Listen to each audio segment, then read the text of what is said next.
Surat international એરપોર્ટની નડતી બિલ્ડિંગો ન તોડવા બદલ માનવ અધિકાર પંચે કલેક્ટરને સમન્સ મોકલ્યું છે। આ સંદર્ભમાં સુરત એરપોર્ટ એક્શન કમિટીના પ્રમુખ સંજય ઇસાવા દ્વારા માનવ અધિકાર પંચમાં ફરિયાદ કરાઈ હતી। કલેક્ટરને 15 ઓક્ટોબર 2025ના રોજ આયોજનમાં થનારી સુનાવણીમાં હાજર રહેવા સમન્સ મોકલ્યું છે। સુરત ઇન્ટરનેશનલ એરપોર્ટની નજીક ઉભેલી ઊંચી બિલ્ડિંગો અંગે ચાલતી વિવાદાસ્પદ કાર્યવાહીનો મુદ્દો હવે માનવ અધિકાર પંચ સુધી પહોંચ્યો છે।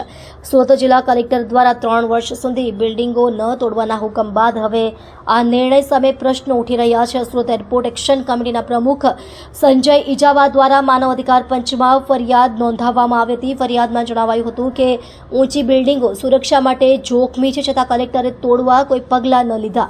આ અંગે માનવ અધિકાર પંચે ગંભીર નોંધ લેતા સુરતના હાલના કલેક્ટરને 15 ઓક્ટોબર 2025ના રોજ પંચ સમક્ષ મળનારી સુનાવણીમાં હાજર રહેવા માટે સમન્સ પાઠવ્યા છે। હવે જોવાનું એ રહ્યું કે કલેક્ટર તરફથી આ મુદ્દે શું જવાબ આપવામાં આવે છે અને શું કોઈ નવી કાર્યવાહી કરવામાં આવશે। અત્રે ઉલ્લેખનીય છે કે સુરત એરપોર્ટની સેફ્ટી ઝોનમાં આવેલી બિલ્ડિંગો પાછળ લાંબા સમયથી વિવાદ ચાલી રહ્યો છે, જે આ હવે માનવ અધિકાર મુદ્દે પણ ચર્ચામાં આવી ગયો છે।